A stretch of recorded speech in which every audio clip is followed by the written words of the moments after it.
Arrancamos con este séptimo encuentro de diálogos tributarios. Hoy nos toca ver el tema gobernanza internacional ambiental con Facundo Ríos. Bueno, como siempre comienza Cristina Mancilla dando los temas de actualidad y como les pedimos, den la asistencia en el link que vamos a colgar en el chat. A lo último, vamos a hacer las preguntas y bueno, los dejamos ya con Cristina. Bueno, aquí estoy nuevamente. Muy buenas tardes a todos, bienvenidos. Disculpen, pero el Internet y el Zoom es dueño de nuestras acciones en este momento.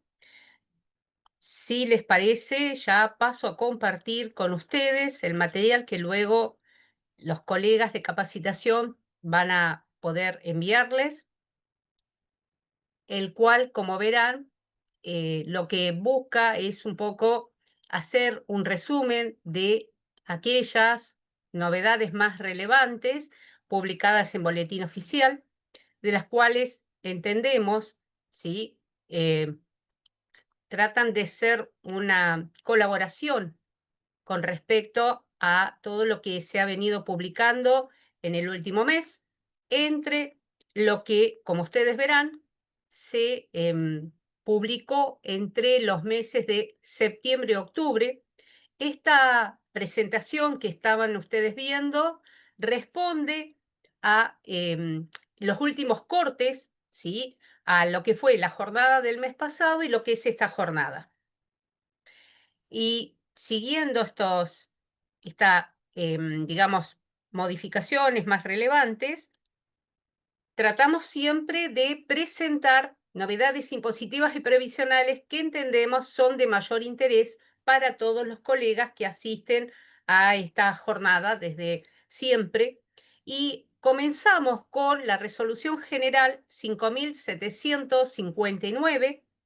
Esta resolución de ARCA se vincula con una modificación al régimen de facilidades de pago permanente. ¿Quién implementó este régimen de facilidades de pago permanente? Lo hizo la resolución 5321, la cual permite regularizar deuda impositiva, aduanera y de seguridad social con sus respectivos intereses y multas. La presente resolución 5759 lo que hizo fue modificar este plan permanente para incorporar a aquella deuda devengada a la fecha de presentación del concurso preventivo y o declaración de quiebra con continuidad. Van a poder incorporar la deuda vencida hasta los 2 años posteriores a la fecha de presentación del concurso o declaración de la quiebra con continuidad. Y en el caso de que la entidad que se incorpora a este plan sea una pequeña y mediana empresa o una entidad sin fines de lucro, no va a tener pago a cuenta y va a tener 18 cuotas, al igual que otros sujetos que, dependiendo de su condición, tendrán pequeño porcentaje de pago a cuenta de la deuda consolidada. Para poder adherir a este plan de pagos por deuda en concurso o por quiebras con continuidad, recuerden que en el sistema registral tendrá que contener la caracterización 39 concurso preventivo o 77 quiebra con continuidad para que admita, ¿sí?, la incorporación de la deuda a este plan. Otra cuestión a resaltar es que se modifica todo plan de pagos. Hoy tendrá una cuota mínima de 50.000 pesos, 50.000 pesos, y de corresponder, dependiendo del tipo de deuda impositiva, seguridad social, y dependiendo del perfil de cumplimiento 1 o 2 y el plan, el pago a cuenta también será de 50.000 pesos. Esta resolución general contiene un anexo en el cual tienen actualizado gran parte de la información que contenía originalmente el régimen permanente. Allí, en la última viñeta, les dejo como dato que cuando incorporen deuda a este plan permanente, entidades que califican como PYME, pequeña y mediana empresa, tramo 1 y tramo 2, entidades sin fines de lucro y o demás contribuyentes, el pago a cuenta de los demás será de un 3% y hasta 36 cuotas, pero lo limita a un plan de pagos por mes. Otra novedad que nos pareció no podíamos dejar de resaltar y presentar su análisis es la derogación de la factura M. Recordemos que la factura M fue incorporada por la Resolución General 1575. La Resolución General 1575 era la que dio nacimiento a la factura M, la cual establecía un procedimiento de habilitación de una factura para responsables inscriptos en IVA, pero que no han podido acreditar su condición a través de lo que es solvencia económica, o usualmente se concedía esta factura a aquellos responsables que hubieran accedido a la base de contribuyentes no confiables, o más usualmente conocida como base APOC.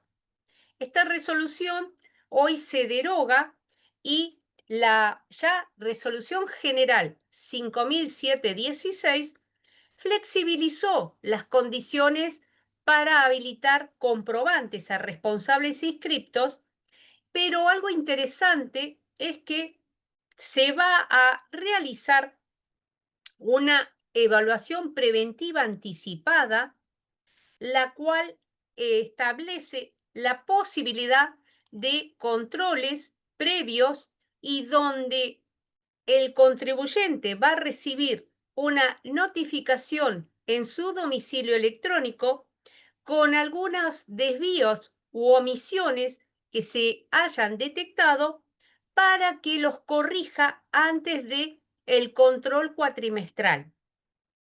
Hoy se reemplaza la factura M, por la factura A con la leyenda operación sujeta a retención, además de la factura A con leyenda pago en CBU informada. Esta condición, ¿sí?, que hoy estamos evaluando, esta figura que ustedes hoy ven, en realidad se vincula con todo aquel contribuyente que por primera vez solicita su habilitación de comprobantes, quien tendrá que completar una declaración jurada, formulario 855 para personas humanas o formulario 856 para otros sujetos. Se puede dar la condición de que las personas jurídicas que hoy soliciten por primera vez facturación tipo A, porque son nuevos contribuyentes, y acrediten solvencia patrimonial a través de sus componentes societarios, hablamos de socios, accionistas, estos últimos deberán ingresar al servicio web con clave fiscal ingresando la opción solvencia como componente de empresa y aceptar su nómina.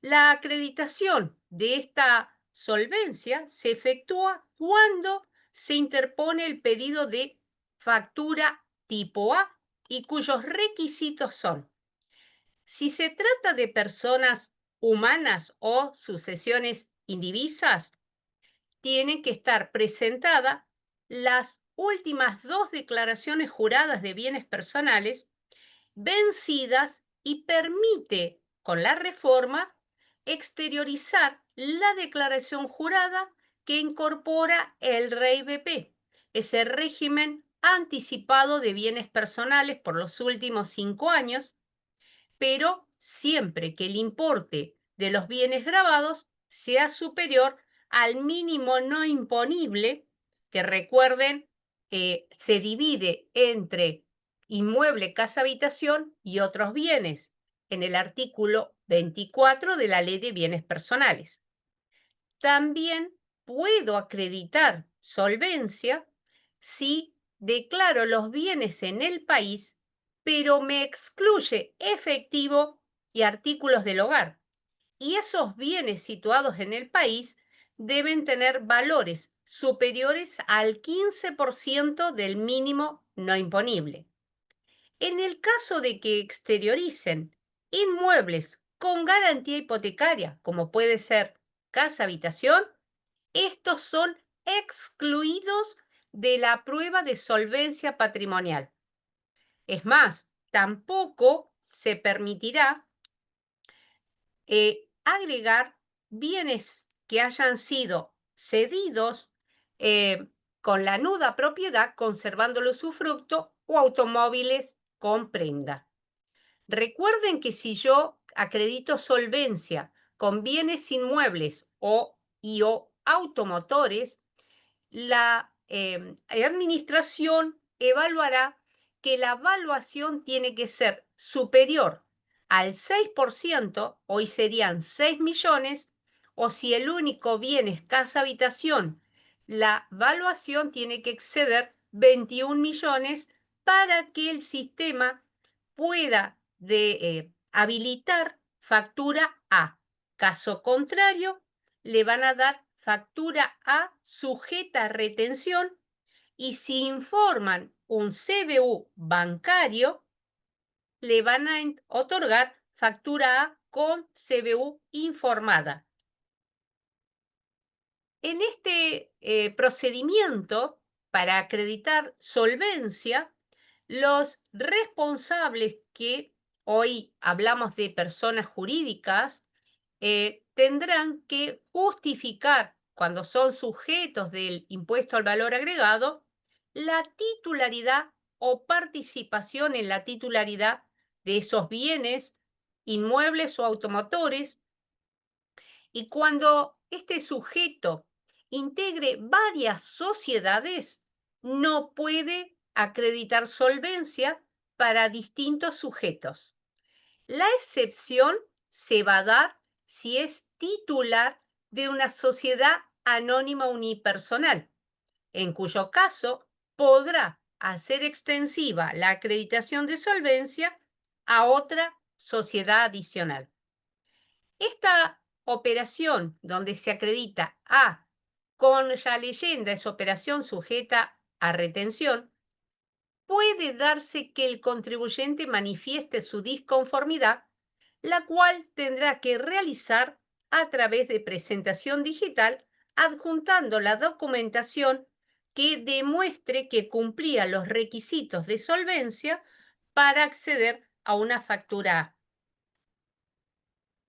Con respecto a esta acreditación, el adquirente comprador, el que recibe una factura, en este caso una factura A, con la leyenda operación sujeta a retención, está obligado a actuar como agente de retención. ¿Qué va a retener? El 100% de la alícuota del IVA, es decir, si la operación está sujeta al 21%, ese 21% será retenido e ingresado, ya sea a través del SICORE o a través del CIRE, a la administración. Y sobre el margen de renta de la operación, tendrá que ingresar en ganancias una retención del 6%, entregando al retenido, al emisor de la factura A con leyenda, el respectivo certificado. Ahora, si este contribuyente manifestó su opción de tener comprobante A con pago en CBU informada, el pagador, el comprador locatario, tendrá que depositar el pago dentro de la cuenta denunciada en el comprobante. Y ese CBU tiene que estar informado en sistema registral. Otra novedad que incorpora es que por disposiciones reglamentarias, toda factura electrónica tiene que tener su respaldo que puede ser impreso frente a algún problema electrónico, sistémico, en cuyo caso lo que me aclara hoy la resolución 5762 es que no podrá ordenar impresión de más de 100 comprobantes y el vencimiento de esos comprobantes será hasta el último día del mes siguiente al vencimiento del régimen informativo. ¿Qué sucede con el sobrante? Hay que anularlo y conservarlo en el domicilio fiscal. Todo responsable a emitir factura con estas leyendas, como les dije, será evaluado cuatrimestralmente a través de la presentación del libro IVA digital. Y interesante lo que nos agrega la resolución, que en los primeros 7 días, ya sea de febrero, junio, octubre, se practicará esta simulación que les comentaba y lo que hoy expresamente nos expresa la resolución es que el pagador, quien debe actuar como agente de retención, hubiera omitido actuar como tal o hubiera omitido depositar el importe retenido, será alcanzado por la responsabilidad solidaria y subsidiaria de la Ley de Procedimiento Fiscal. Otra novedad fue la publicación de la Resolución General 5763, la cual se vincula con colocación de fondos e inversiones en cooperativas y mutuales. Originalmente, la Resolución General 3688 estableció un régimen de información cuando se realicen operaciones de crédito, ahorro, otorgamiento y gestión o administración de préstamos, ya sea que estas entidades cooperativas o mutuales, a lo cual aclaro, la ley de mutuales habilita a que una mutual pueda hacer préstamos con fondos propios o de terceros de hasta el 37% de su patrimonio. También pueden hacer gestiones de cobro a través de cuentas bancarias, pero este régimen informativo que ya existía incrementan el monto de la obligación de información cuando mensualmente los movimientos por cada sujeto informado supere el 1.600.000 pesos. En caso de detectarse falta de presentación de esta declaración jurada informativa, se habilita a que la administración fiscal lo califique en una categoría mayor de riesgo fiscal o CIPER, calificación que podrá observar en el sistema registral también. Con respecto a régimen de emisión de comprobantes, se incorpora una nueva figura que es, que es la resolución 5764, donde a lo que ya habíamos analizado nos agrega vinculada a facturas de crédito electrónicas MIPYME que la condición para estas entidades es tener quit activo sin limitaciones, clave de seguridad, clave fiscal nivel 3, si corresponde estar dado de alta como empleador, que la actividad económica esté actualizada, que se encuentre caracterizado ya sea como responsable inscripto, exento o no alcanzado en IVA, o responsable monotributista, que haya presentado la totalidad de las declaraciones juradas de IVA y Seguridad Social de los últimos 12 meses y que no presente incumplimientos o irregularidades como resultado de la evaluación del comportamiento fiscal que acabamos de analizar. Esta resolución modifica además la 4367, que define el procedimiento para la emisión de facturas de crédito en PYME, las cuales pueden ser utilizadas como instrumento financiero para obtener financiamiento anticipado, y donde cuando estas facturas contengan la leyenda pago con CBO informada, deberán cancelarse conforme las formas de pago que dispone la resolución.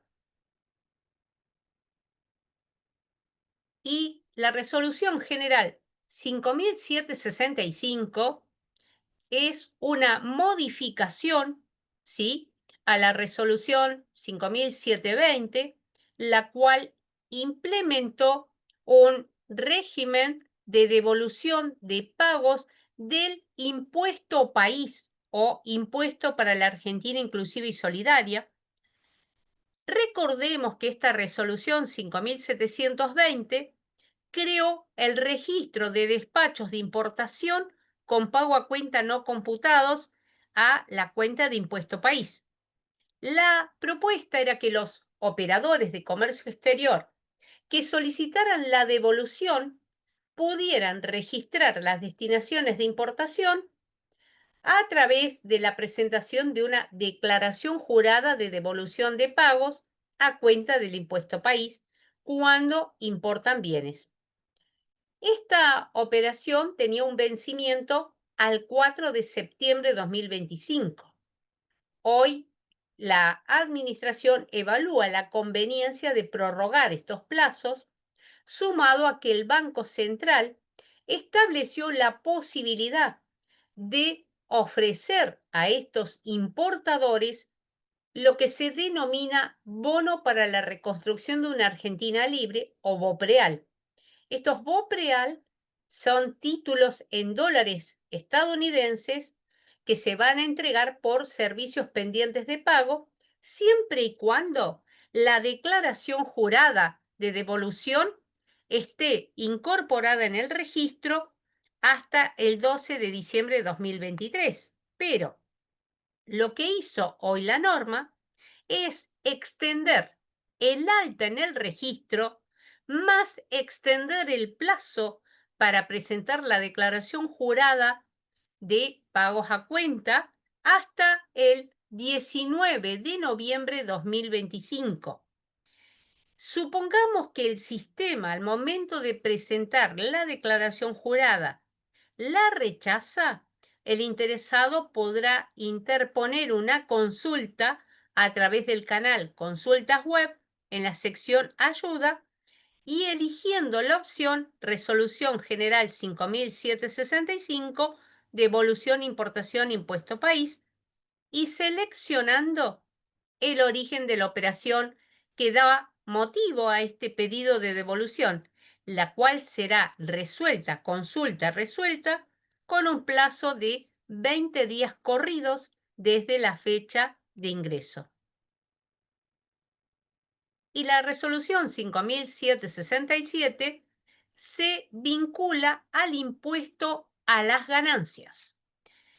Originalmente, la Resolución General 5684 instrumentó un plan de facilidades para regularizar el saldo de impuesto a las ganancias vinculados a periodos no prescriptos al que pueden adherir todo contribuyente que hubiera computado quebrantos de manera incorrecta, ya sea por aplicación de valores actualizados o por cualquier otra causa que hubiera alterado su adecuada imputación y que hubiera rectificado dichas presentaciones. Esta resolución 5684 está directamente vinculada a todas las disposiciones jurisprudenciales y resoluciones donde se discute si los quebrantos se pueden actualizar o que si los quebrantos productos de ajuste por inflación se pueden actualizar.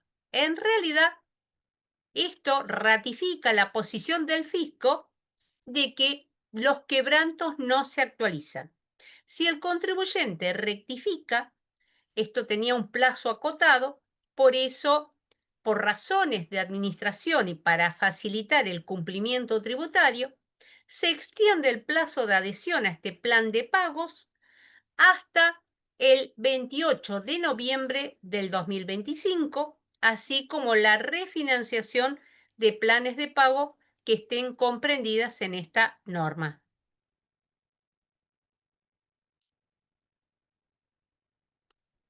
Y algo novedoso que ya se implementó en provincia de Buenos Aires y en otras jurisdicciones es que la Resolución General 5769, denominada Sistema Único Tributario, ha unificado la recaudación del monotributo o sistema simplificado de ingresos brutos en la Ciudad Autónoma de Buenos Aires junto al monotributo nacional. La novedad que nos trae esta resolución es que el alta de un nuevo contribuyente en el régimen simplificado automáticamente por la jurisdicción lo va a dar de alta en el régimen de ingresos brutos y ejerce la opción simplificado. ¿Qué sucede con aquellos contribuyentes que sean recategorizados de oficio por la administración? En este caso, siguiendo los lineamientos del artículo 20 de la ley y artículo 26 del anexo, la recategorización de impuestos nacionales también impactará en el régimen simplificado de ingresos brutos. Lo mismo que si el contribuyente en la página de ARCA realiza una modificación de su domicilio o de su actividad económica, la cual realiza a través del sistema monotributo dentro de los primeros 10 días, va a impactar también en la página de AGIP, Agencia Gubernamental de Ingresos Públicos. ¿Qué pasa si este contribuyente en el cambio de domicilio se sale de la jurisdicción capital federal? Será dado de baja automáticamente. Por eso es importante, o viceversa, como verán en la última viñeta, si se modifica su domicilio a la jurisdicción de Capital Federal, será dado de alta de oficio en el régimen simplificado de ingresos brutos de capital, previa constatación que será informada a la Comisión Arbitral de Convenio Multilateral.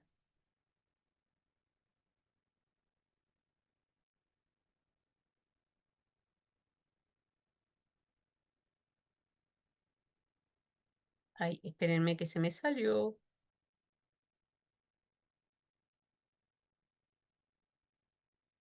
Hoy el sistema está en mi contra.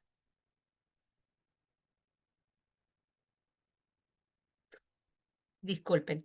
Aquí volví con las modificaciones del sistema único que les estaba comentando y dentro de lo más relevante de esta resolución general es que el contribuyente que ya ejerció la opción de abonar el monotributo a través de débito en cuenta bancaria, y lo mismo podrá aplicar dentro de lo que es el pago de ingresos brutos de Capital Federal.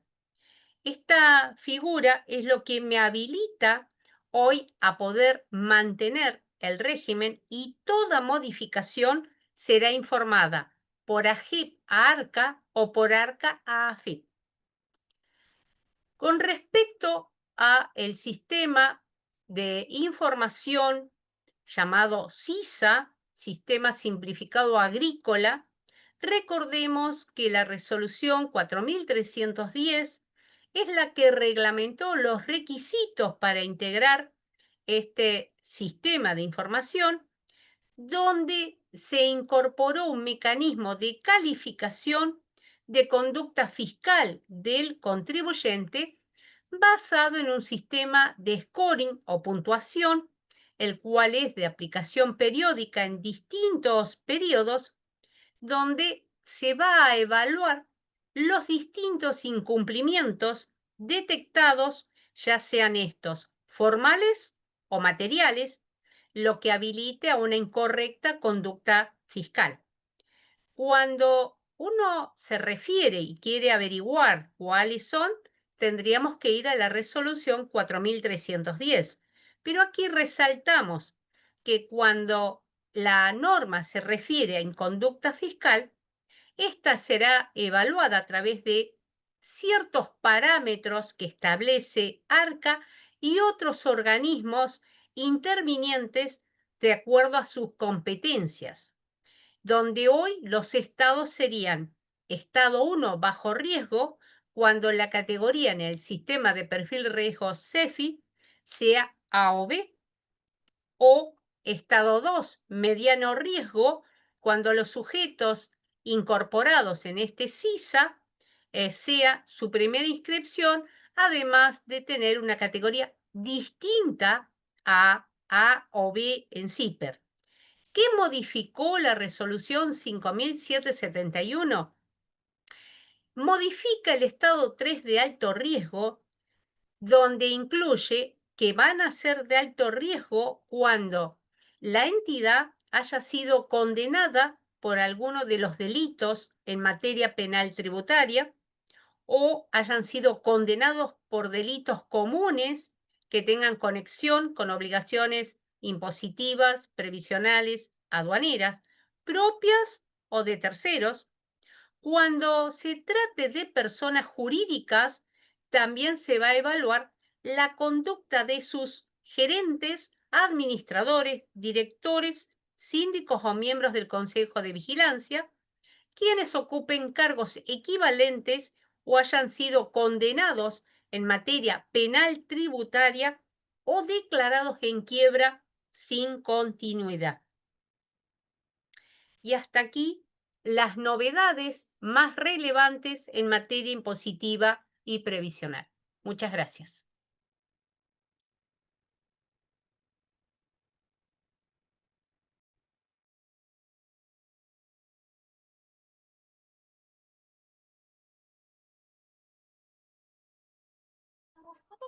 No sé, Cristina, si automáticamente tomo la palabra o...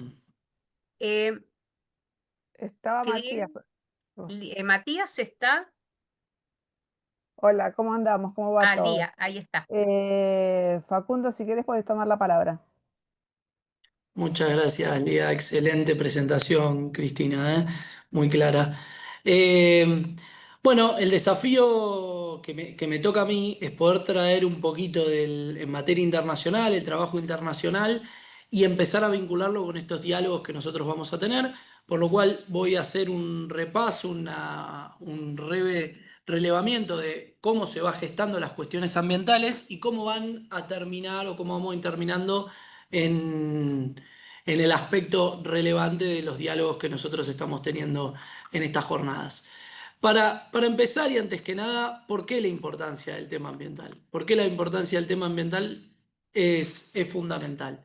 Acá hay que considerar que el ambiente no es solamente aquellos que tienen algún interés en tirar o reciclar, hacer un compost en su casa o cerrar la canilla cuando se van a lavar los dientes.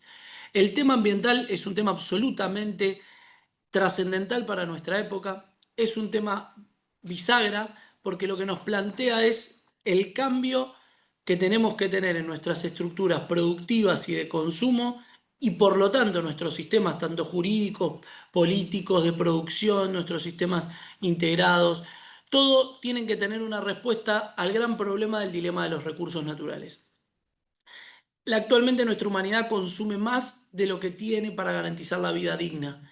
En el año 72 venía un primer informe, que es ese informe que ven en el último gráfico. Ese informe lo que muestra es que si nosotros extendemos en este diagnóstico, tener los patrones de consumo y producción actuales, el crecimiento poblacional, y al mismo tiempo los niveles de contaminación, si extendemos esa línea de puntos, en 100 años no tenemos recursos para garantizar la vida digna de las personas. Y esto no es solamente un problema de aquellos sectores más vulnerables. De continuar esto así, lo que va a pasar es que ese stock de recursos va a bajar y esos precios van a subir, generando un problema enorme, no solo en esas capas vulnerables, sino en las capas medias. Y en ese momento estamos en una crisis de sistema. Por lo cual, absorber esta situación y entenderla para aplicarlo en nuestros sistemas va a ser absolutamente necesario. Necesario porque además donde vivimos o donde están cada vez en un sistema cada vez más urbanizados, que el consumo de nuestros recursos naturales es cada vez más intenso. Esa intensidad se refleja en varios estudios, pero fuertemente e intensamente en nuestras ciudades, que además estamos optando por elegir como humanidad. Es en este punto donde vemos que casi el 70% de la población para esa época va a estar viviendo en ciudades y que aproximadamente el 60% de los recursos naturales que nosotros tenemos disponibles para utilizar se consumen en nuestras ciudades. Entonces, realmente, además de algunos otros datos relevantes, realmente la situación de abordaje en este momento es urgente. Bien, la humanidad estableció tres crisis simultáneas, lo que llamó la crisis planetaria, que tiene que ver la crisis del cambio climático, la pérdida de biodiversidad y lo que es la propia contaminación. En este aspecto podemos hablar de 3 o 4 etapas importantes. Una etapa estática donde en un momento no se verificaba qué era lo que pasaba específicamente con las normativas ambientales, qué era lo que pasaba con nuestras miradas sobre el ambiente. Podríamos llamar una etapa estática, hasta que en ese Estocolmo, sumado a este informe que se llamaba Los límites al crecimiento, aparece un reconocimiento de la humanidad de este problema. Y hacia 1987, liderado por una mujer, Brundtland, es que se da este informe que nos plantea una idea, un planteo de solución que lo vamos a denominar desarrollo sostenible. Este informe de desarrollo sostenible nos va a llevar a un periodo que lo vamos a llamar el proceso de Río. El proceso de Río va a consolidar en una cumbre muy importante, posterior a la caída del muro de Berlín en el 89, una conferencia que va a traer a los principales líderes mundiales. Siempre comento que esto es importante tenerlo en cuenta, o por lo menos en términos políticos, la visibilidad de lo que fue una conferencia donde estaban los principales líderes mundiales, Fidel Castro hablando en 5 minutos, pero todos refiriéndose a esta problemática que llamamos ambiente, pero que comunicacionalmente es nuestro problema central de nuestra economía. Es este, y sobre todo que si lo traemos a nuestro propio país, un país que tiene principalmente anclado su modelo productivo o su modelo exportador en los recursos naturales. En ese año 92 no solo se produce el hito principal, sino que se van a poner a la firma otros tratados internacionales que ya los voy a mencionar: el Acuerdo de Cambio Climático, el Convenio de Biodiversidad Biológica y el Convenio de Desertificación. Y hasta el año 2012 podemos hablar de que el mundo ha incorporado todas estas cuestiones de manera jurídica, lo ha incorporado en sus normas, lo ha incorporado en sus sistemas, pero no ha generado avances al respecto de eso. Incluso seguimos en un derrotero cada vez más grande de esos recursos naturales, y por lo cual el mundo empezó a partir del año 2000 a establecer una idea de que, parecida a la que usan las ONGs, pasemos a la acción. Tomemos acciones concretas, y esto empezó a marcar una nueva tendencia que la podemos establecer en las políticas públicas principalmente en el 2015, pero que tiene su inicio en ese año 2012, cuando en Río del año 2020, en un nuevo foro, en una nueva conferencia internacional, se actualizan estas miradas y se empieza a negociar los objetivos del desarrollo sostenible como una novedad a los objetivos del milenio. Y acá entramos en una etapa que yo suelo llamar la etapa internacional de los derechos humanos ambientales, porque tanto a través de los objetivos del desarrollo sostenible, como el Acuerdo de París, podemos mencionar a Laudato Si, o algunas otras conferencias, las Cortes Internacionales, el Acuerdo de Escazú y el reconocimiento de la Asamblea General de Naciones Unidas, se empieza a tomar en los propios sistemas al ambiente como un derecho humano. Y esto es lo que va a ser una mella en el cambio de políticas públicas, en el cambio de estrategias que vamos a tener que tener para afrontar una de las principales problemáticas. Probablemente estemos iniciando en una nueva etapa, por eso le pongo fin, pero tampoco lo dejo cerrado completamente, porque parece ser que hay una etapa que empieza a rechazar el multilateralismo, pero cuestiones que vamos a tratar de consolidar sobre el final de esta charla. Para que un poco lo vean y vamos a pasarlo rápido. Mientras tanto, quien quiere puede verlo, puede tenerlo después en la presentación. En aquel año 72 lo que se reconoce son específicamente con ideas de cómo se debe solucionar ese problema o cómo se debe afrontar. Si bien tiene problemas regresivos, la conferencia arranca diciendo el hombre y no la mujer, o el ser humano, el hombre y la mujer, podrían llegar a ser, pero se diría el ser humano. Tiene la obligación de proteger no solo el ambiente para uno o el medio para uno, sino para las generaciones futuras. Y esto va a ser uno de los ejes que vamos a trabajar a lo largo del tiempo, porque es la primera vez que no trabajamos al día de hoy, sino que tenemos que trabajar con una mirada a futuro, con una mirada largoplacista para poder solucionar estos problemas, pero que si no los abordamos en el hoy, no vamos a llegar nunca a los resultados que la ciencia menciona como posibles y no alarmantes. La segunda tiene que ver con la cooperación, ¿no? La necesidad de cooperar entre los estados para lograr esto. Los problemas ambientales no distinguen fronteras. Esta cumbre es la que da lugar principalmente al disparador de la creación de este concepto de desarrollo sostenible planteado por primera vez en el año 87. Y lo que dice este principio de desarrollo sostenible es que tienen que convivir el desarrollo económico, pero no el crecimiento económico como lo conocemos, como lo hemos desarrollado hasta en los libros por ahí de los primeros años de carreras relacionadas a las cuestiones más sociales, o el Mochoni Becker, por ejemplo, para nombrar uno de los más conocidos, donde el crecimiento económico está atado no solo a un salto tecnológico, como puede ser la inteligencia artificial actualmente, sino a la explotación de los recursos naturales. Lo que planteamos en esta materia es correr esos recursos naturales y ponerlos como un elemento, pero no como un elemento necesario para el crecimiento. Ese elemento debe estar relacionado al desarrollo. Y ahí es donde aparece la cuestión social. La cuestión social vinculada a las cuestiones de principios, a la cuestión de incluir a la sociedad también de estos desarrollos económicos que le impacte de forma positiva y sin lugar a dudas de una manera amigable con nuestro ambiente, pensando en en el futuro. Entonces articula estos tres principios de la siguiente manera. Si nosotros lo ponemos en un eje X e Y, el uso de recursos naturales y el propio consumo, por supuesto no vamos a utilizar un recurso que no sea rentable. O sea, vamos a explotar un recurso en tanto y en cuanto sea rentable, o vamos a usar, mejor dicho. Y en eso no podemos extraer por el límite de nuestra apropiación. Porque si estamos apropiándonos, estamos consumiendo los recursos que son de otras generaciones, es decir, no tenemos que superar el consumo de la opulencia, pero tampoco debemos consumir por debajo de la línea de la pobreza. Es en este punto, en esta idea o en este concepto donde se para o donde se plasma el desarrollo sostenible como un concepto central. Y es acá, no sé por qué yo, ahí está, donde esto se traslada realmente a la humanidad cuando se establece en el año 92 en la Cumbre de Río. Esta Cumbre de Río que establece 27 principios, entre los cuales yo destaco algunos que son significativamente relevantes para esta exposición.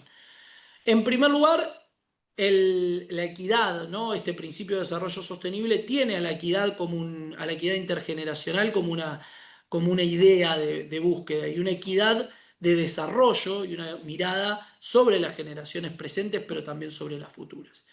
La idea de que en el principio 10, de que la salida se tiene que acceder a través de procedimientos que permitan la participación pública, el acceso a la justicia y a las cuestiones administrativas. Por lo cual lo que estamos hablando en este punto es que la humanidad reconoce que la solución a las problemáticas ambientales transitan por el lado de democracias ambientales. Y en un momento donde la calidad democrática en los países donde vivimos se ve mermada, es en el lugar donde la apuesta a una calidad democrática mayor es donde el mundo debe ir. Y reconoce el papel de las mujeres, reconoce el papel de las empresas, o sea, es muy amplio en su reconocimiento y su objetividad. En ese año 92 se ponen a la firma por ahí los dos convenios más relevantes o más conocidos que ustedes sabrán en términos ambientales. El Convenio Marco de Cambio Climático, quien va a ser un eje central por la importancia que va a adquirir a partir del año 2016, 2015 probablemente, y del Convenio de Biodiversidad Biológica, que recién a hoy está empezando a discutir fondos con presencia o con realmente relevancia. Pero quiero mostrarles también por qué marqué estos 3 hitos y por qué hicimos un parate. Porque a partir de esos hitos, nuestros sistemas, en nuestra norma jurídica máxima, que es la norma constitucional ambiental, reconoce al ambiente como un derecho de toda la sociedad. Y un ambiente que le carga al Estado la responsabilidad de llevar adelante esos determinados principios. Como verán, todas las constituciones de Latinoamérica lo empiezan a absorber, lo absorben de esta manera en estos años. Creo que relevé casi todas y no me está faltando ninguna, pero ahí ven que todas tienen un impacto dependiendo, cuando las vayan a ver y cuando vayan a leer, van a ver cómo van a estar influidas por una u otra herramienta o por un u otro momento del desarrollo. Y van a ver que la llegada es principalmente sobre la caída del muro de Berlín en adelante, donde se configura un nuevo mundo con Estados Unidos como hegemón principal. En nuestra Constitución se lo establece además con la idea de desarrollo humano, que tampoco está definida, por lo cual podemos tomar la que las Naciones Unidas toman en el Programa de Naciones Unidas para el Desarrollo, donde establece que el concepto de desarrollo humano supone la expresión de libertad y tiene que tener estas 3 características: una vida prolongada, saludable y creativa. Es decir, tenemos que encontrar mecanismos por los cuales el Estado responda a estas cuestiones o dé respuesta a esta situación para encontrar un medio ambiente sano. Si se dan cuenta, no estamos hablando del arbolito, estamos hablando principalmente de las acciones humanas. Tengo miradas altruistas completamente y es lo que me inspira a mí a tomar el desarrollo e investigar las cuestiones ambientales. Pero no ese es el punto clave es que el desarrollo de nuestro producto y principalmente de nuestra humanidad depende de que nosotros abordemos estas temáticas de la mejor manera. Entonces, la humanidad reconoció y empezó a reconocer en esta etapa internacional de los derechos humanos, y es donde a partir de este reconocimiento se empiezan a tomar herramientas dentro de los propios sistemas. La primera es, y aparte, si ustedes verán, a partir de acá van a ver que van a decir: Facu, no estás hablando solo de ambiente. Es verdad, a partir de Brundtland y a partir de cómo se incorpora esto en Río y cómo los estados empiezan a dialogar, el desarrollo sostenible deja de tener su mirada solamente sustentable. El desarrollo sostenible incluye las miradas de la economía, de la sociedad y de los objetivos que tenemos como propia humanidad. Si ven estos objetivos, alguno podría decir rápidamente, bueno, los objetivos fracasaron. Yo diría que sí, pero hay grandes avances a partir de esta creación. No es el elemento único los propios objetivos, sino que hay otros elementos. Pero hay que reconocer acá que hubo avances en la erradicación de la pobreza, en la muerte, en los índices de las muertes por maternidad prematura y por los índices de los problemas grandes de salud que teníamos en la humanidad y los avances contra esas luchas tan difíciles que teníamos con enfermedades de transmisión sexual y otras enfermedades como son el HIV o el cólera. Bueno, acá hubo un desarrollo. Pero también fíjense cómo se reconoce a la educación, a la salud, a las cuestiones sobre los niños, a la igualdad de oportunidades entre hombres y mujeres y la cooperación como último punto. En este punto, en el año 2012, se para en esa cumbre que yo les estaba mencionando, se empieza a discutir con la crisis del 2008 en la cabeza, con una sociedad civil muy enérgica y con reclamos, pone en juego varias de estas cuestiones. Y entonces establece esta idea del futuro que queremos. El futuro que queremos tiene 2 negociaciones por detrás, porque es una es una declaración que no tiene mucha validez en términos o aceptación en términos generales, porque puede ser una hasta reconocida como una declaración lavada, pero atrás tiene dos negociaciones que son súper interesantes, que son el reconocimiento de tener que desarrollar los objetivos del desarrollo sostenible como evolución a los objetivos del milenio, y para nuestra región encontrar un marco para implementar planes de acción. Y ahí establece el marco institucional para un acuerdo regional nuevo, que no tiene alto impacto en la actualidad, que se llama el Acuerdo de Escazú, pero que es un acuerdo que establece cuáles son los puntos por los cuales estamos de acuerdo a caminar. Pero no dice cómo, por lo cual, como no dice cómo, estamos en un momento de implementación. Eso va a ser clave en este punto. Y entonces aparecen los primeros puntos clave donde empezamos a avanzar, que son los fondos mundial, el Fondo Mundial para el Medio Ambiente. El Fondo Mundial para el Medio Ambiente tiene principalmente objetivos relacionados entre las mujeres, entre los niños, reconociéndolos como fundamentales y reconociéndoles que estos fondos están destinados al acceso a los recursos ambientales, a los bienes y servicios que esos suministran. Por lo cual, estamos en una etapa donde a partir de hace muy poquito, es decir, estamos hablando del 2012, empezamos a reconocer que tenemos que generar mecanismos a través del Estado que garanticen el acceso a estos recursos. Entonces, aparecen también las formas de decidirlo y encontramos, por ejemplo, dimensiones de género. Van a encontrar mucha transversalidad en cuestiones de género acá, porque lo que me interesa también marcar es que la humanidad está transitando un cambio muy importante en los mecanismos de los cuales como pensamos actualmente nuestras ideas. Y los fondos JEF van a ser un punto de quiebre. En este año 2015, como les mencionaba, encontramos como el quiebre fundamental. Aparecen los Objetivos del Desarrollo Sostenible, aparece el Acuerdo de París, que ya lo voy a mencionar, y aparece el Laudato Si. Y alguno me dice, ¿y cuál es la relevancia? Es que acá hasta la Iglesia cambia la mirada. Porque en el Laudato Si el Papa propone una mirada diferente, una mirada que establece. Esperen que voy a poner el chat por si alguien hace una pregunta. Pueden interrumpirme sin ningún problema, hacer algún aporte o algo, que no pasa nada. Bien, si tienen alguna pregunta por el chat o me pueden mandar. Entonces les contaba que el propio Papa lo que estaba mencionando ahí no es una solución individual. En un mundo que hoy está cada vez más individualista, la solución es colectiva y la solución merece y atribuye a cambios de cómo estamos consumiendo y de cómo estamos viviendo nuestro propio mundo. Y la aparición de soluciones mucho más concretas como es el Acuerdo de París. Vamos a explicar un poquito esto del Acuerdo de París, porque ¿qué dice el Acuerdo de París? ¿Qué establece el Acuerdo de París? Principalmente la idea del Acuerdo de París responde a una mirada científica muy importante que dice que si nosotros llegamos al 3% de aumento de nuestros niveles globales de temperatura, nos vamos con respecto a los niveles preindustriales, lo que nos vamos a encontrar es frente a una catástrofe de magnitudes que la humanidad nunca ha visto.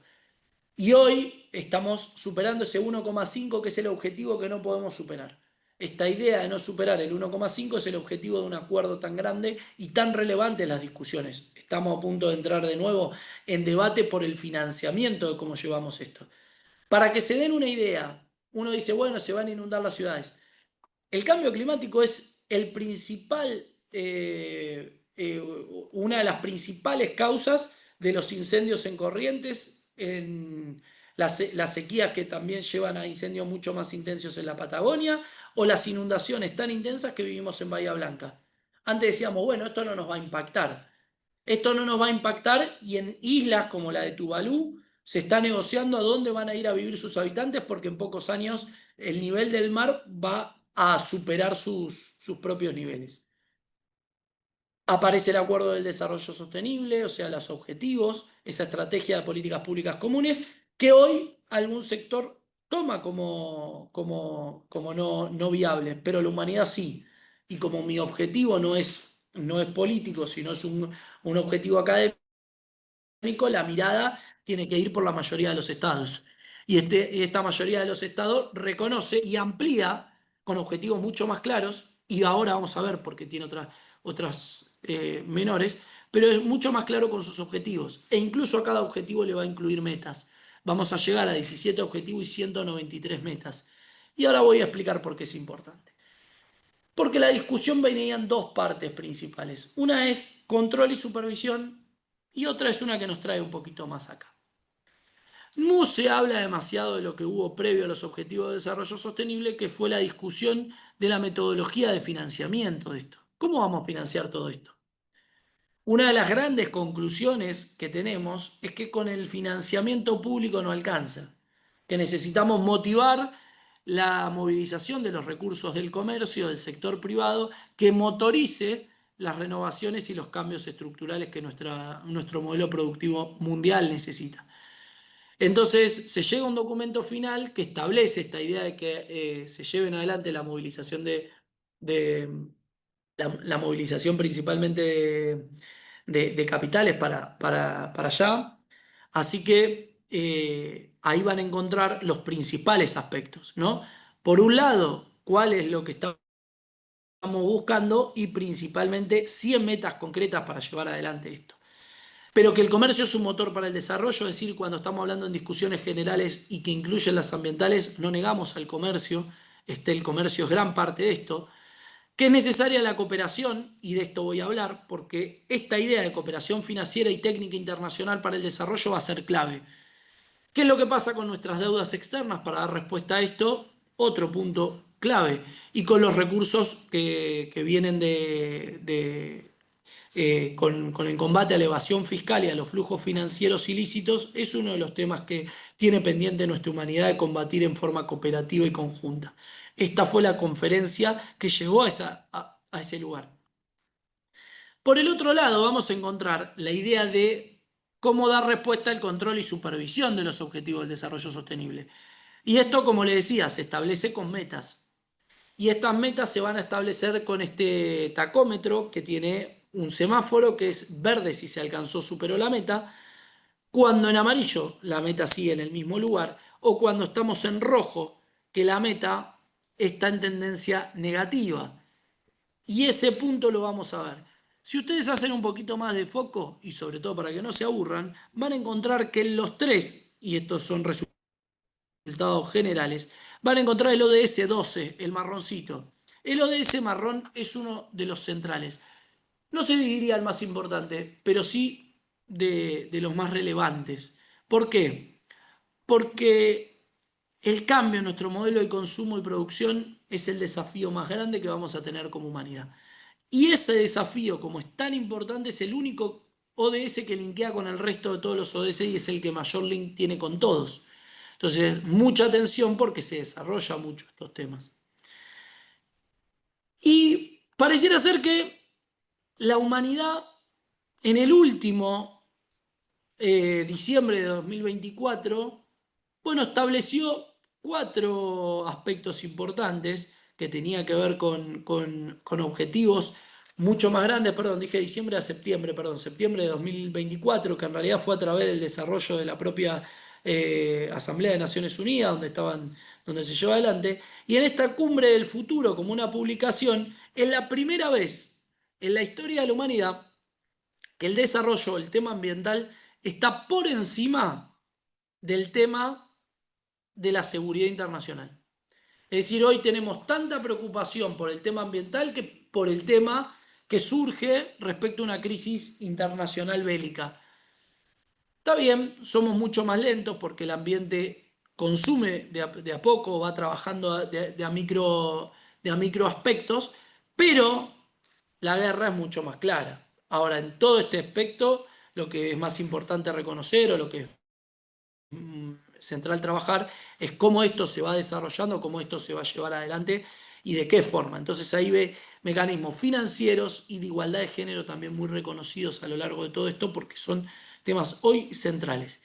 Y en el tema ambiental vamos a reconocer como importante la protección de la biodiversidad y la adaptación al cambio climático, ¿no? Y entonces plantea la reforma de la arquitectura financiera global como un punto clave para el desarrollo. Los objetivos del desarrollo sostenible no niegan tampoco la necesidad del financiamiento, los ponen taxativamente dentro de este punto. Entonces, los estados desarrollados se obligan a cumplir con casi un 1% de su Producto Nacional Bruto, distribuido el 7% para la asistencia oficial y el 0,5-0,2% especialmente para los países menos adelantados, y ahí vamos a entrar un poquito más en desarrollo, vamos a caer a aquellos países insulares, aquellos países sin salidas al mar, etcétera, etcétera. Países con mayores cuestiones vulnerables. Y en este camino reconocen los tribunales internacionales, principalmente la Corte Interamericana de Derechos Humanos es el principal disparador, que a través de un pedido de Colombia establece que los estados tienen obligación, y empieza a partir del año 2017 en materia de derechos humanos, a honrar a la obligación de obrar de buena fe, a negociar, a cooperar, a prevenir daños ambientales, es decir, a trabajar previo a que el daño suceda. Incluso para el propio derecho es al revés. O sea, los que conozcan un poquito más de derecho saben que si chocas el auto, mi auto tengo que demostrar por qué me lo chocaste. Si yo me divorcio, tengo que demostrar que me casé, en qué fecha, presentó la libreta y demás, y cómo se van a dividir los bienes, si los bienes eran anteriores o posteriores al casamiento. Bueno, acá no. Acá lo que se espera es que el Estado sea proactivo, que el Estado produzca protección ambiental previa a que suceda y que principalmente sea un garante de esta continuidad porque es un derecho humano. Está claro, los principales problemas ambientales no los sufren las clases que por suerte tenemos algún nivel o estándar de vida. Los grandes problemas ambientales suceden en los barrios más vulnerables y es ahí donde el Estado también produce pérdidas porque eso se impacta en el sistema de salud pública. Y no va, y por qué lo pongo tan claro, que hasta el año 2000, hasta junio del 2022, la Asamblea General de Naciones Unidas, en una resolución que no es vinculante, que no obliga a nadie nada, recién establece que el ambiente es un derecho humano y que el ambiente es una obligación que se debe gozar por todas las personas por el solo hecho de serlas. En una declaración que no tiene que casi no habremos visto. Pero ¿por qué llegan recién a este punto? Bueno, es porque realmente estamos demorados en este tema o de encontrar la perspectiva ambiental como un tema urgente de nuestra agenda, como un tema de demanda de las cuestiones políticas. Hoy no existe. Entonces esto lo tenemos que trasladar y vamos a ver buenos ejemplos, pero que son aislados. Entonces en este punto lo que quiero establecer es, al día de hoy estamos frente a un nene que no entró en sala de 3 o que está entrando en sala de 3. Tiene 3 años esto. Entonces, realmente estamos frente a un problema de intensidad grande, porque lo tenemos que tomar para la posteridad. Entonces, acá, si se fijan, si bien no tuvo votos en contra, hubo algunas abstenciones. Bien. Y aparece Escazú como un rupturista en nuestra región. Existe la CEPE, lo que es la Unión Económica Europea, porque empieza a cambiar cosas. No están implementadas, pero tómenlas en cuenta porque vienen. Que es el acceso a la información pública. Argentina está muy bien parado en este punto. Pero la participación pública, el acceso a la justicia y la defensa de los activistas ambientales son 3 puntos que la región debe implementar lo antes posible, y la participación pública implica cambios en nuestra mirada de cómo vamos a llevar adelante nuestra relación con los recursos naturales, y acá vamos a tener la aplicación de principios que antes no estaban puestos, que hasta el 2021 no aparecieron, que son la idea de equidad intergeneracional, la no regresión, la progresividad, la soberanía de los estados, es decir, esa no intervención de los estados en los asuntos internos, y la igualdad soberana de los estados. Bueno, entonces, ¿dónde está principalmente la idea del financiamiento? Empecemos a ver, porque el Estado necesita reconfigurarse de dónde viene principalmente el financiamiento y cómo vamos a hacer para pensar esta transición. Porque el ambiente tiene, si bien la desventaja que no nos vamos dando cuenta cómo vamos empeorando, porque el deterioro es muy frágil y va como en gotitas. Entonces no lo vamos notando el cambio. A ese punto, entonces lo que tenemos que ver es de qué manera el financiamiento empieza a ver. Pero tenemos una vedette exclusiva en el ambiente, que es el cambio climático. El cambio climático es quien lleva la voz mandante, es la vanguardia de las temáticas ambientales, por lo cual donde se centra la principal eje de financiamiento.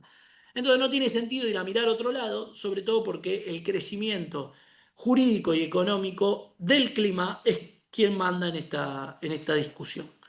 Incluso podemos mencionar el aumento de demandas climáticas que existen y puedo mencionar como cierre de la etapa anterior que la Corte Interamericana de Derechos Humanos recién reconoció en su opinión consultiva 32/25 al clima como un derecho humano.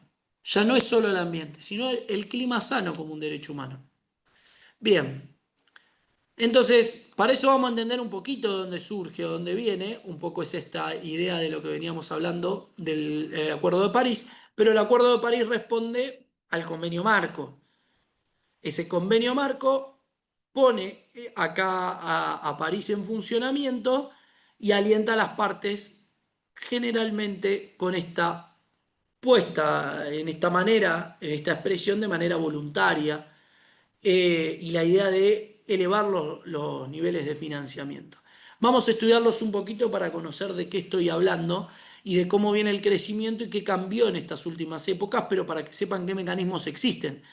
Porque alguno me podrá decir, che, Facu, ¿y esto cómo impacta? Por lo pronto, el presupuesto enviado, porque son los enviados, es difícil hablar ahora de presupuesto estatal, ¿no? Pero el presupuesto enviado por el Ejecutivo en las últimas instancias preveía una inversión en ambiente, un gasto en ambiente, donde el 75% de ese gasto estaba puesto por fondos internacionales. Así que estamos hablando de un monto bastante elevado. Sin lugar a dudas lo vamos a combinar, ¿eh? No caen solos por fuera de la agenda de los ODS, pero van los dos en conjunto.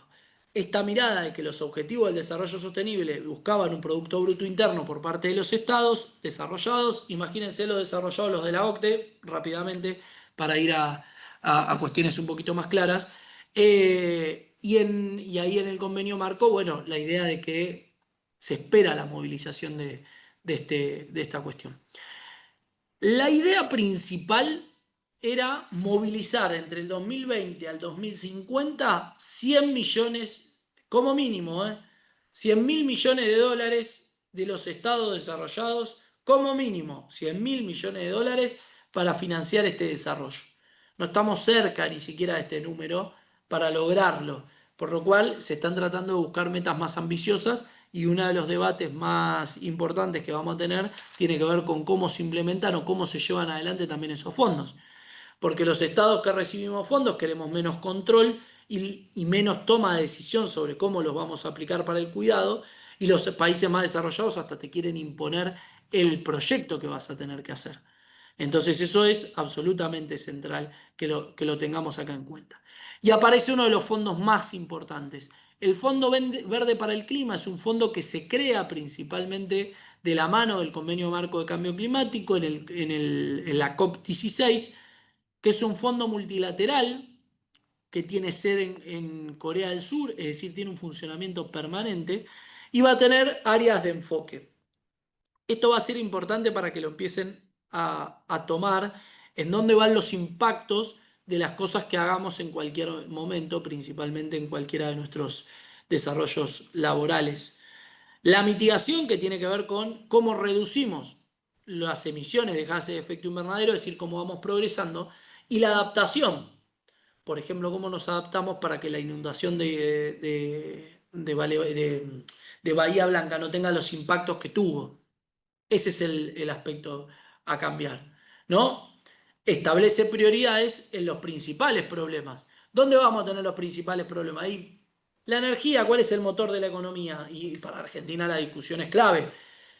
En los proyectos de energía renovable y los proyectos de energía y de energía. Ahí es donde están los principales puntos. ¿Cómo nos vamos a movilizar y dónde vamos a sacar energía? Es casi el 70% de esta gran discusión. Agrego algo en todos estos datos. El 70% de los gases de efecto invernadero están producidos de manera directa o indirectamente por 100 empresas del mundo. Es decir, los impactos que estamos teniendo están generados por las grandes multinacionales que nosotros conocemos. En ese aspecto, no estamos hablando de que esto es un problema para la microempresa, no es el ambiente un problema. La transformación de esas empresas que generan una consecuencia nos tienen que solucionar. Es casi como decir que no tengamos derechos laborales. O sea, si no trabajan en esto es como decir, che, no les reconozcamos derechos laborales porque si no pierden competitividad. Una locura. Pero como todavía no hemos desarrollado nuestros conceptos de esa manera, bueno, existen estos mecanismos que son importantes para los propios estados y para llevar adelante también cuestiones, ¿no? Como le decía, este fondo fue creado en el año 2010 en la COP número 16 con estos objetivos en la propia conferencia, por lo cual establecer o tener una mirada respecto a qué es lo que pasa en las conferencias de las partes, no seguir al día, pero sí seguir los resultados de lo que surja a través de esas negociaciones, nos permite entender por dónde está caminando principalmente los fondos y controles que se vayan a desarrollar para cumplir con una de las problemáticas más importantes que tenemos, que es afrontar el problema del clima. No solo climáticos, pero sí que dan respuesta a cuestiones como son París y Kioto al mismo tiempo. En ese punto tenemos los fondos de adaptación del Banco Mundial, fondos de adaptación que están creados en el 2001 y tienen sede en Washington, con mismas cuestiones, pero fíjense que tiene otras áreas de enfoque y otros mecanismos, por ejemplo la agricultura y seguridad alimentaria. Por eso ahí amplía un poquito más, no son fondos exclusivos climáticos, sino que apuntan principalmente al acceso de los recursos o una mirada sobre los recursos y una mirada social. Fíjense, la salud pública y la reparación de esos desastres que produce las cuestiones climáticas van a ser. Incluso hasta este momento estamos empezando a analizar cómo se empiezan a ver esas migraciones de migrantes climáticos o de migrantes ambientales producto de crisis y demás. Imagínense también crisis como puede ser el terremoto en Haití. Hay otros que se llaman los fondos SIF de inversión. Los fondos SIF tienen el objetivo de lo mismo, en diferentes áreas de enfoque, muy parecidas a las primeras: energía, eficiencia energética, transporte, proyectos industriales e infraestructura baja en carbono.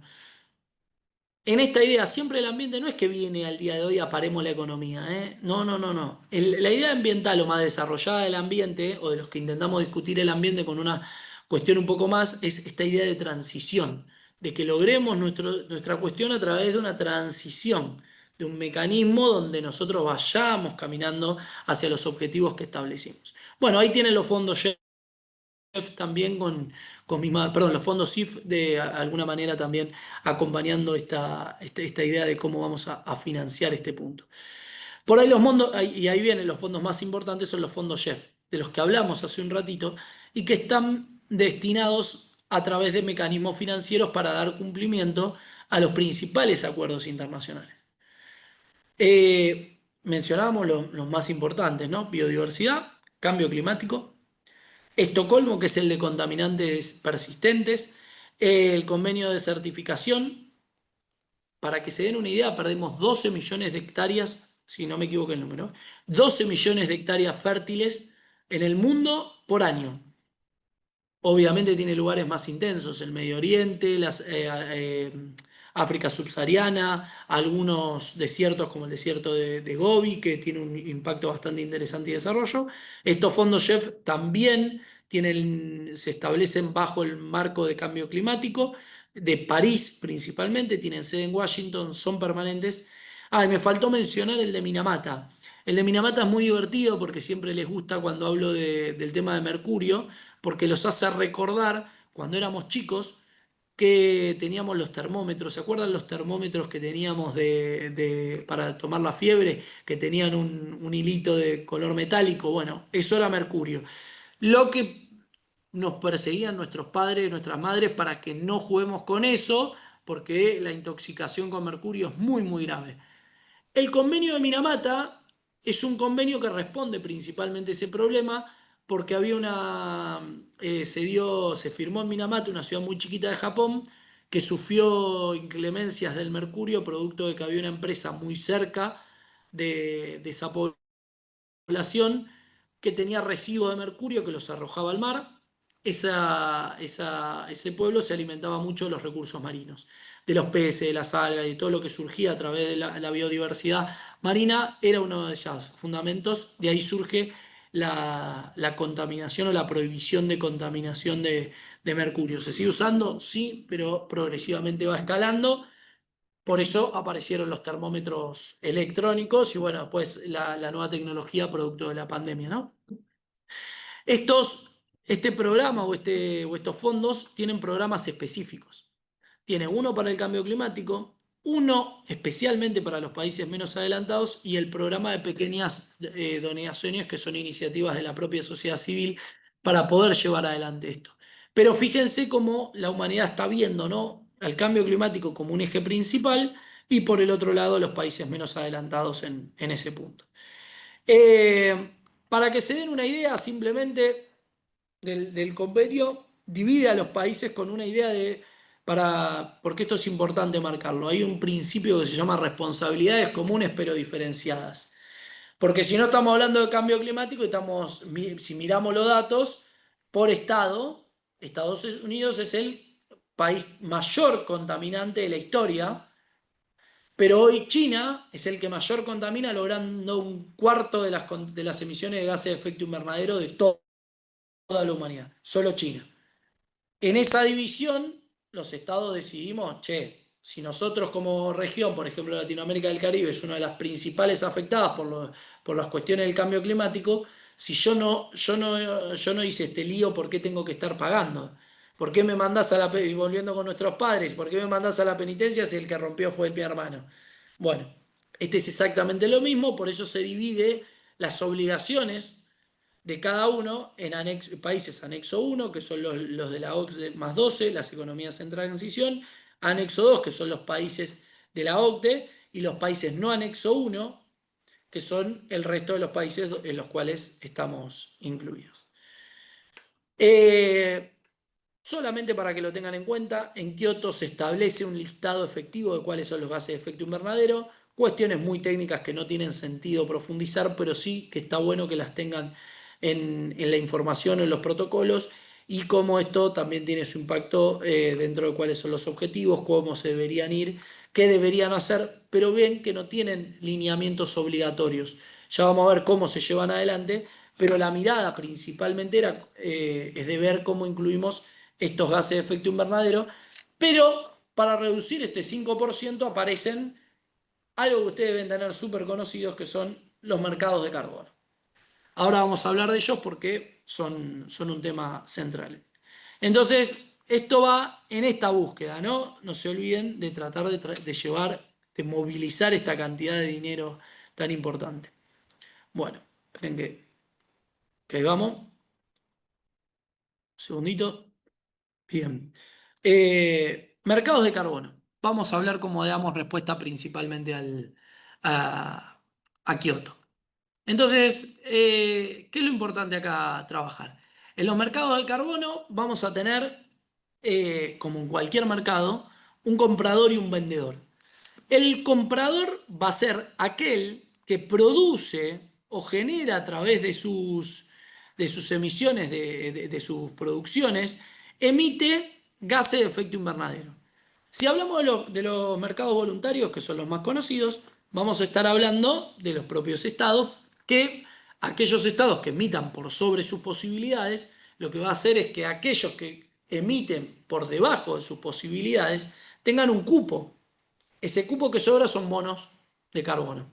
Entonces yo, que me sobró todo esto de no emitir, te lo vendo a vos. Eso se supone que llevaría a mecanismos de financiamiento para poder desarrollar a los países en proceso y que además los países puedan adaptarse en ese mismo mecanismo. Así que es un doble rol que va a tener, ¿no? Muy relacionado al desarrollo sostenible.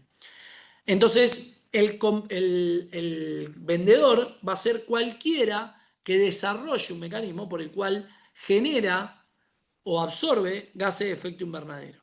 ¿Está bien? Entonces es como que yo te digo, toma, yo te doy oxígeno para que vos puedas emitir dióxido de carbono. Un ejemplo, el cuidado de un bosque en el medio de la selva boliviana.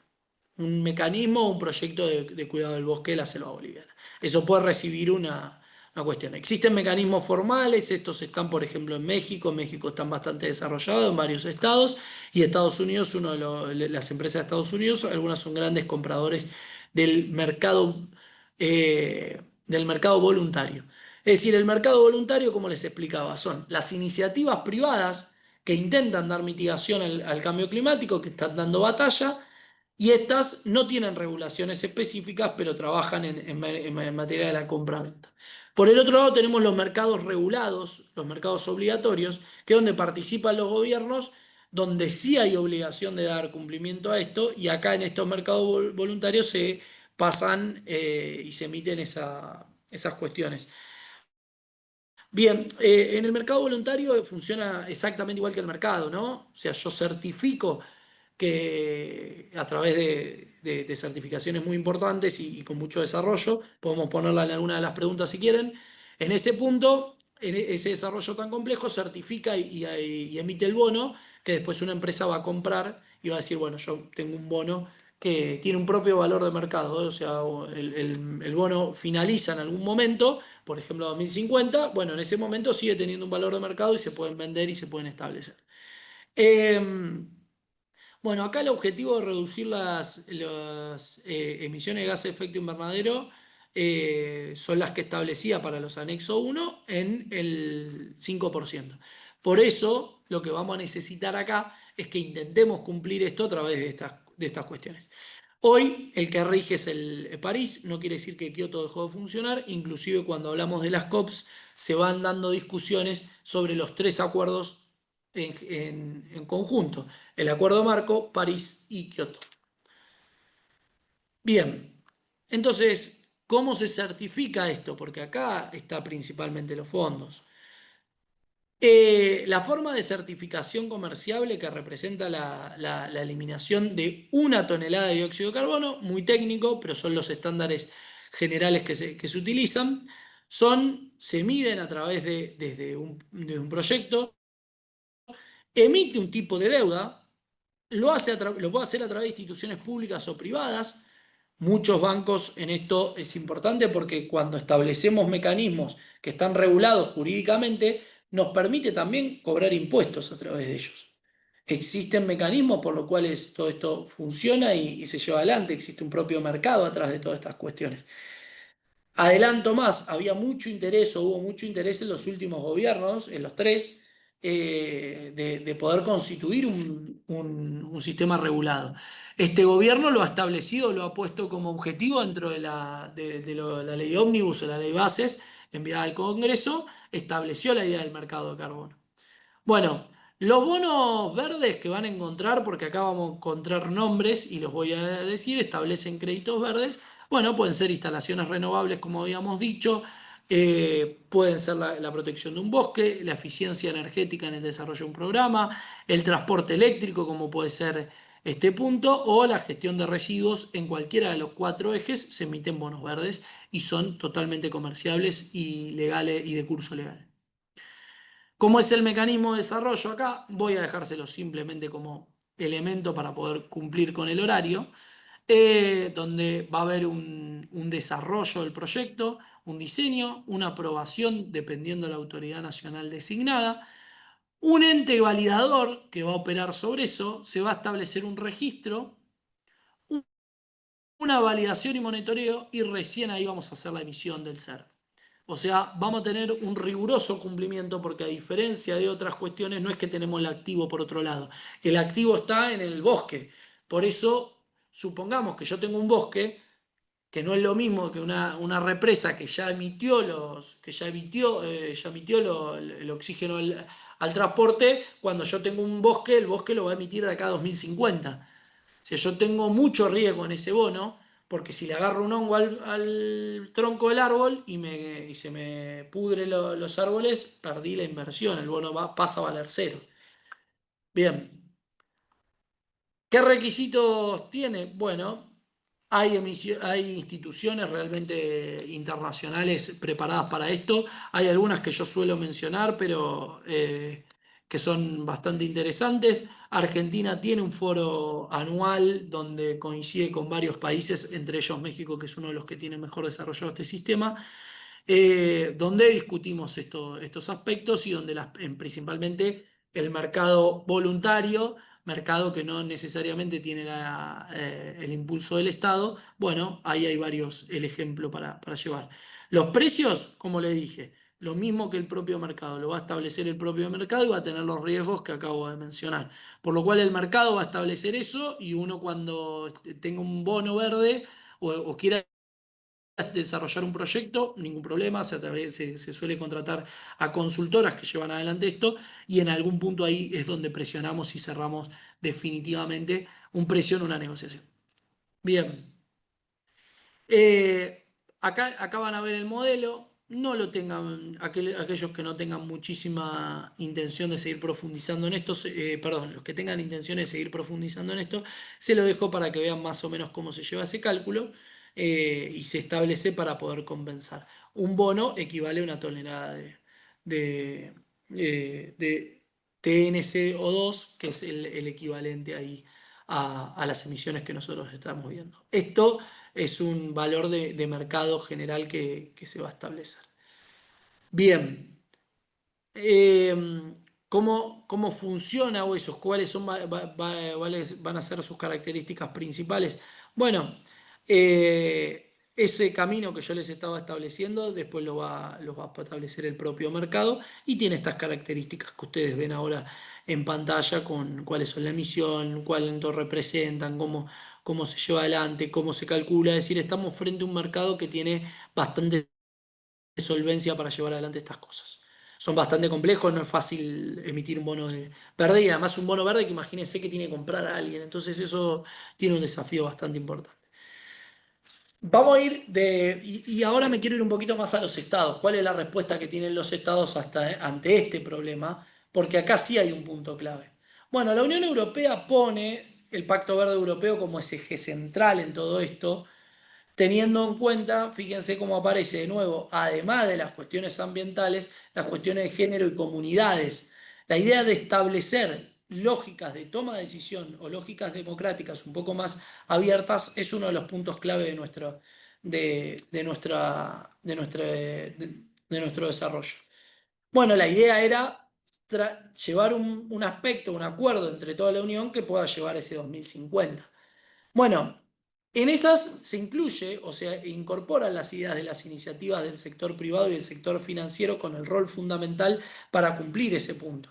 E incluso se dan bonos que no son solo bonos de verde, sino que se generan también en el mercado de bonos de género. Es una rareza, pero es siempre bueno mencionarlo porque no son cosas que salen por fuera.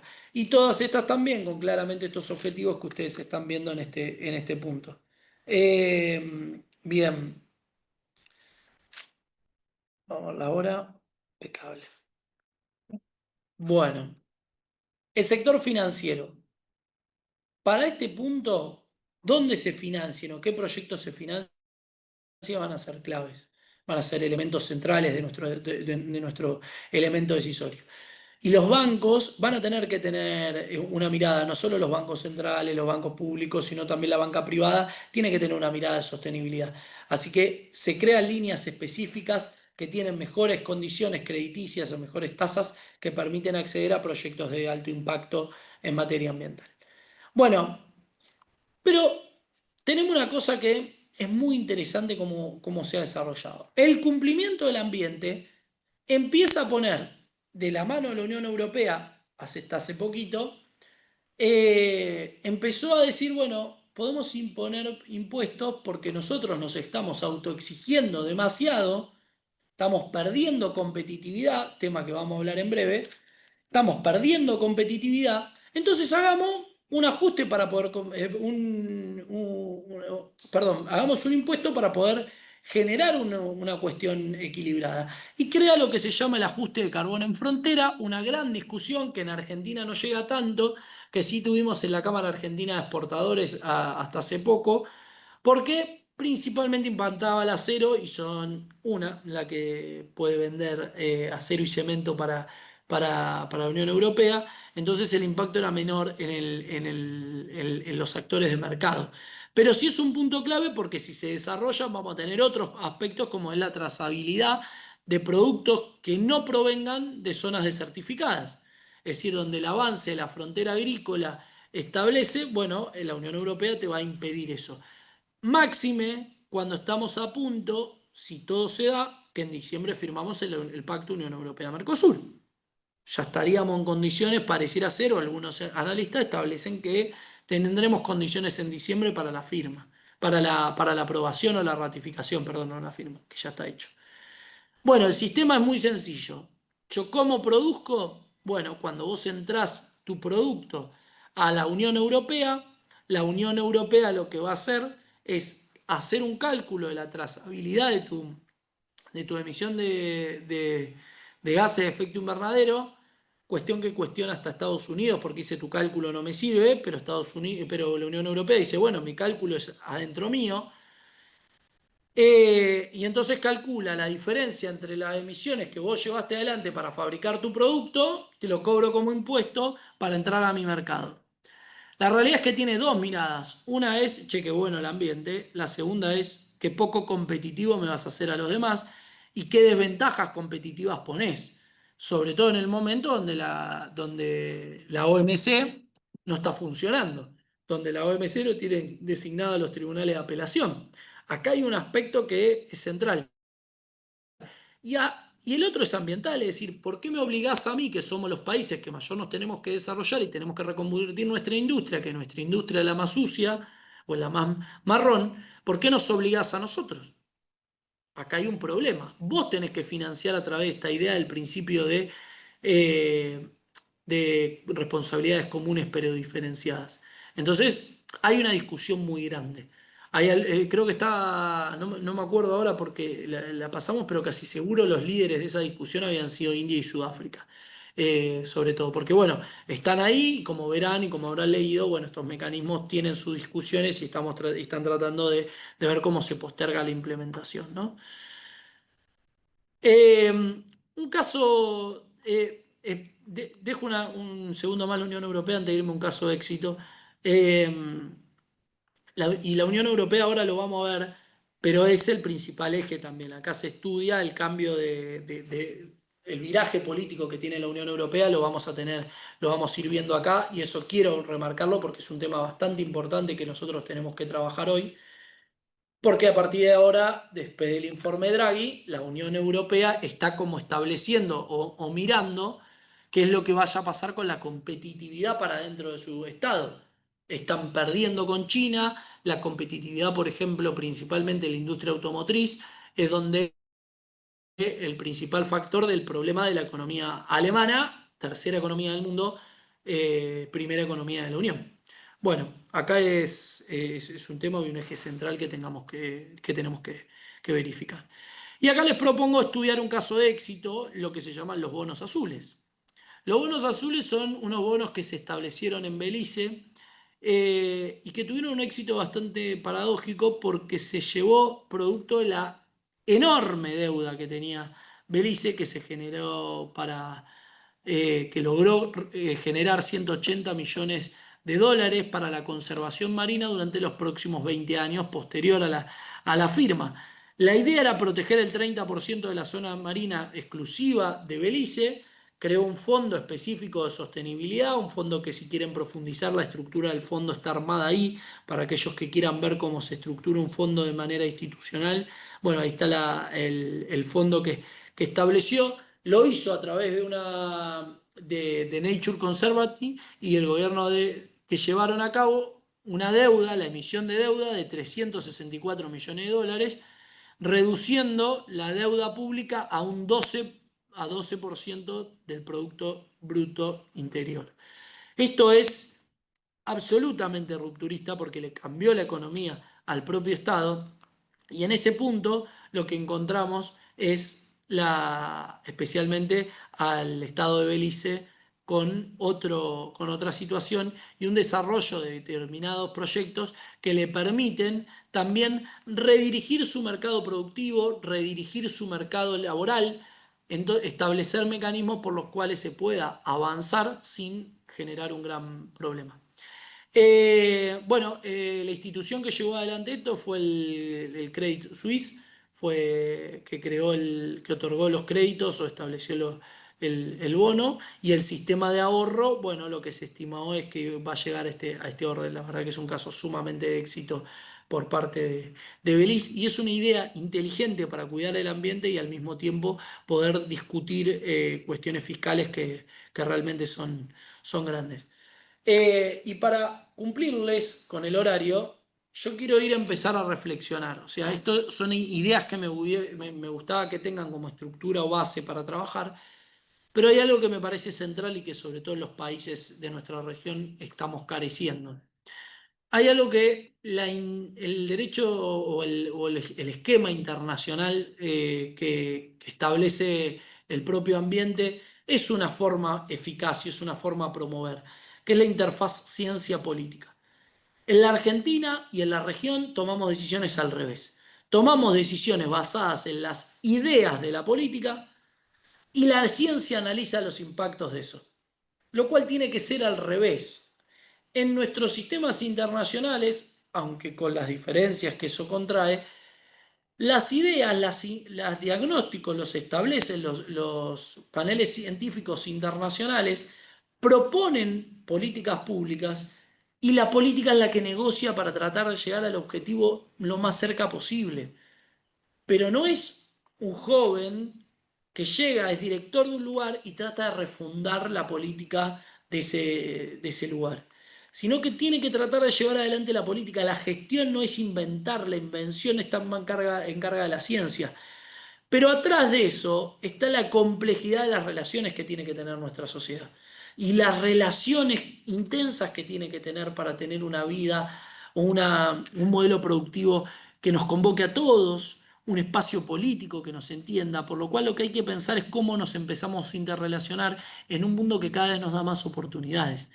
Y ahí tenemos buenos ejercicios con algunos de los organismos internacionales que yo les recomiendo leer, ¿no? El IPES de Food, que es el de eh, no me acuerdo de la sigla, ya se me va a salir.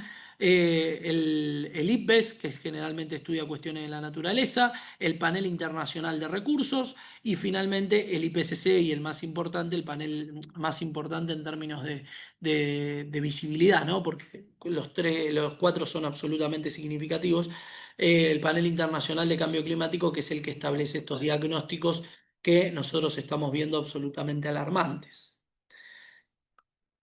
Ejemplos o lugares donde hay que caminar, bueno, ahí también, como el desarrollo sostenible, la economía circular, modelos que reformulen de alguna forma nuestra forma de producir.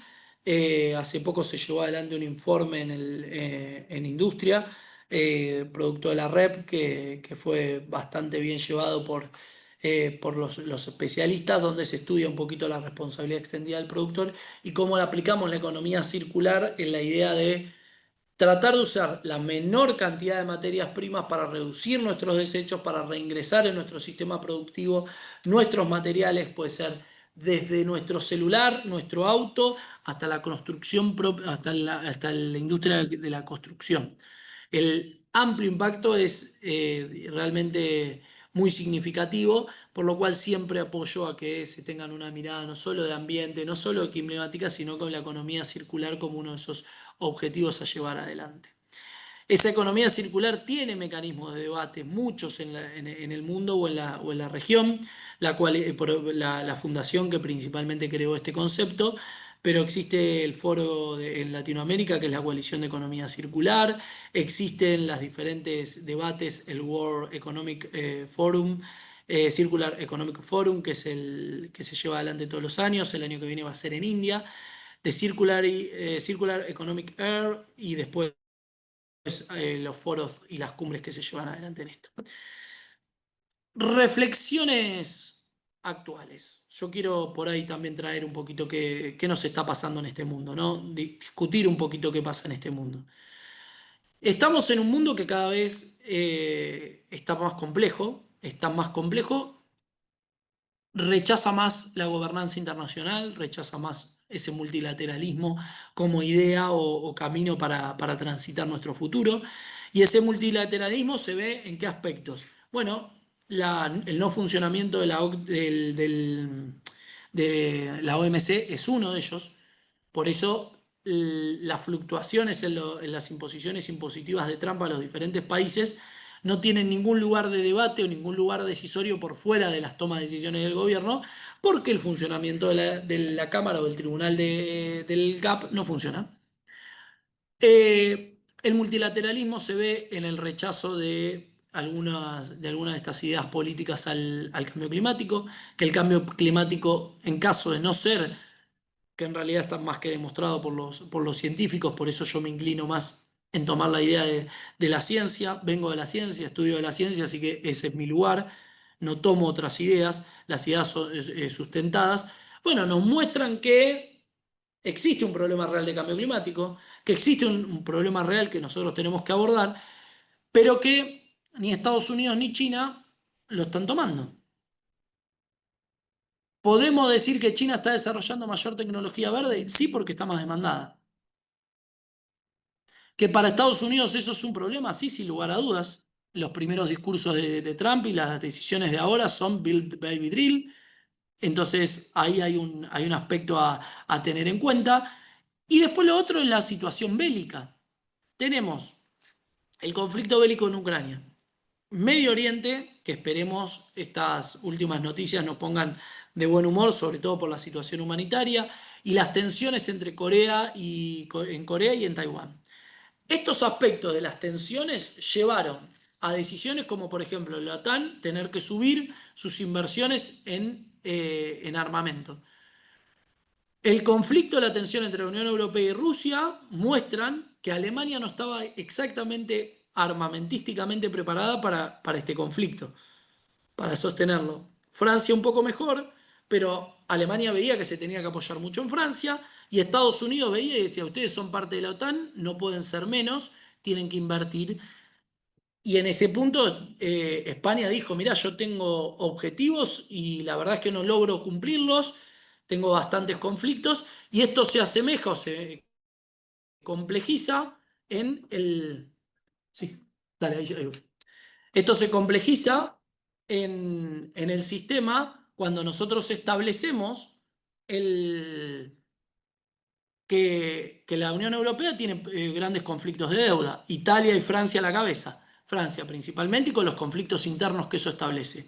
Estados Unidos invirtiendo mayor en cuestiones bélicas, la propia China llevando en eso.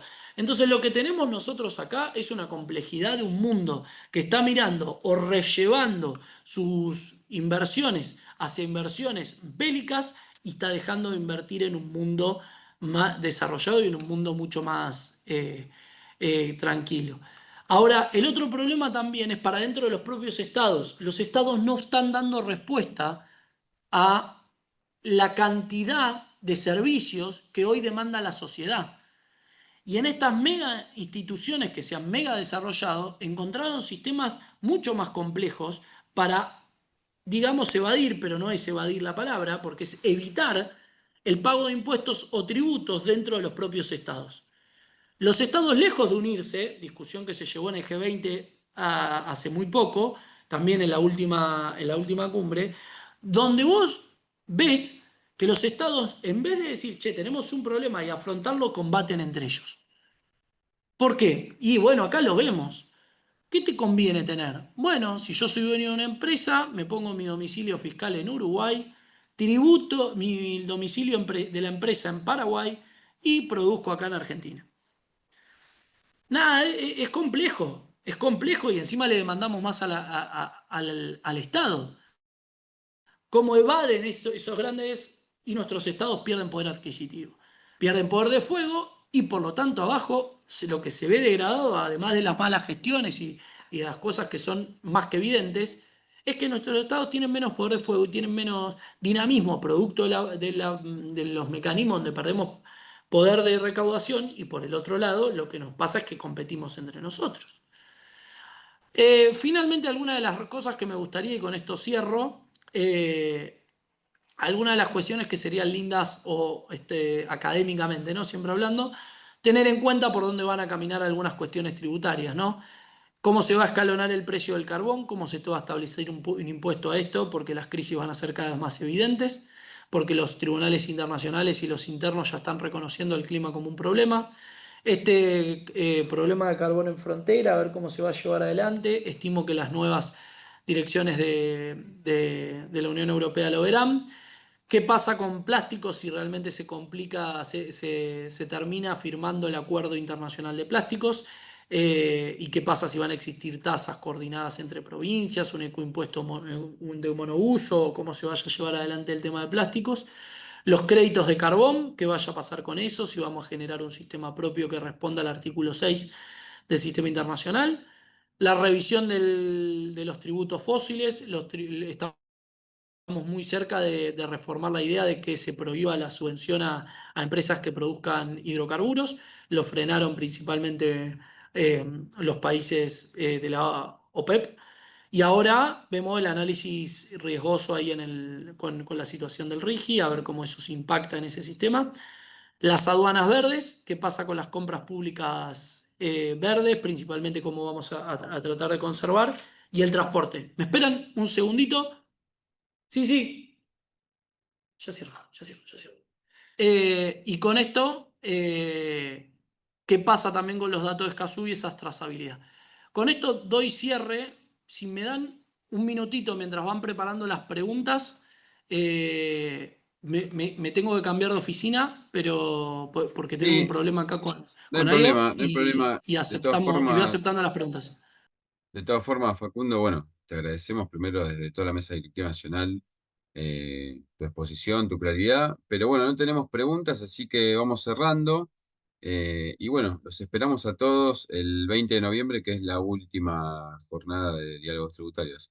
Así que bueno, gracias Facundo, y gracias Cristina, y bueno, nos estamos viendo la próxima.